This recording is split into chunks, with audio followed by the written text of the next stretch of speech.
Good day mga gaw. Isang mapagpalang araw naman po sa inyo lahat. Welcome lang po dito sa aking channel. At bago po ko magsimula ay shoutout ko na rin po yung lahat ng aking mga viewers dyan. At saka sa mga subscriber ko po dyan. Maraming salamat po sa inyong patuloy na suporta po mga gaw. Sa mga bago pa lang po dito sa aking munting channel ay sana naman po ay makapag-subscribe po kayo at masuportahan nyo po itong aking munting channel. At ako po ay nagpapasalamat po sa inyong lahat.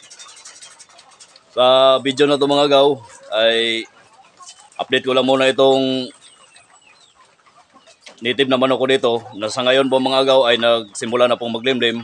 Bali pangatlong araw na po niyang naglilimlim ngayon. At marami-rami po yung itlog na nilimliman niya. Kasi po hinahaluan ko po ito ng mga itlog ng ibang mga manok ko dito.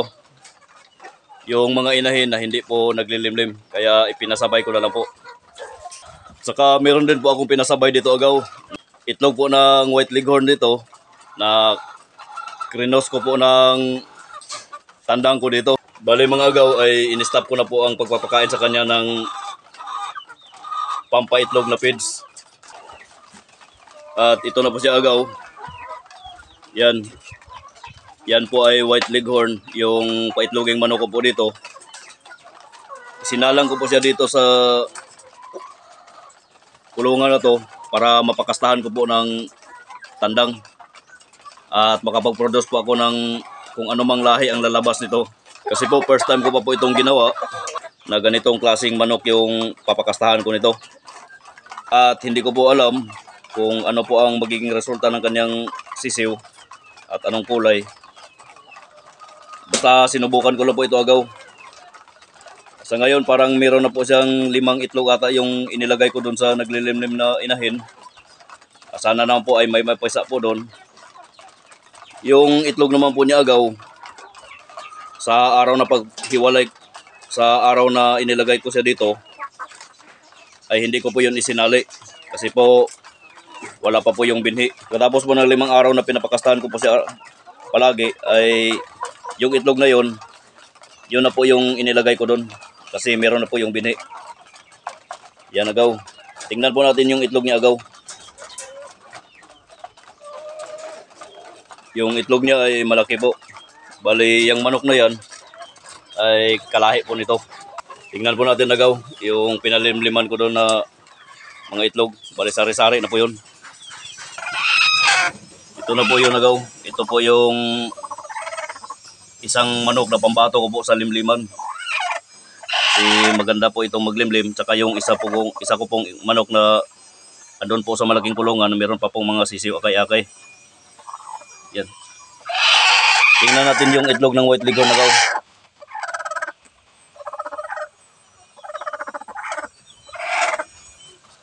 Yan, ito po yan agaw. Meron pong W.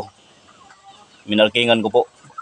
Pero makikita naman po ito dahil ito lang po ang kakaibang kulay na kulay puti po talaga. Madali lang pong matandaan.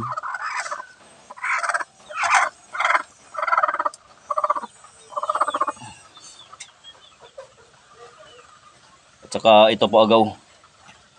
Yan. Bali parang 5 po ito sila agaw. Itong itlog na kulay puti. Tingnan natin agaw. Parang 20 piraso po itong nilimliman niya. Yan. Marami po agaw. Marami pong itlog yung inilagay ko dito. Bali sari-sari na po ito agaw. Yan. Sana na po ay pagdating ng araw ay mapupisa po itong kahit na kalahati. Yan agaw. 4 lang pala yung itlog ng white leghorn agaw. Sana po kahit 2 dyan mapisa para makita ko po kung ano yung resulta. Kung maganda ba yung manok o sisiw. Itong tandang na to agaw ay hindi naman po nakadisturbo dyan sa manok na naglilimlim. Kaya hindi ko na po yan nilabas dyan. Marami-rami po agaw yung nilimliman niya. At yung mga itlog niyan agaw, yung inihalo ko na nilimliman niya ay itlog po ng RIR. At saka itlog po nitong BPR agaw.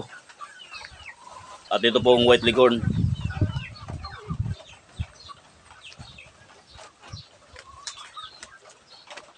ito pa po yung dalawang nangingitlog din agaw. Yung inihalo ko doon yung itlog nila. Halo-halo na po yung mga itlog doon agaw. Yung iba naman pong itlog agaw, kasi marami po, ay kinakain po namin, inuulam. Kasi hindi na po niya kayang limliman yung sobra-sobrang itlog. Ito po sila ay balikulungan ko muna.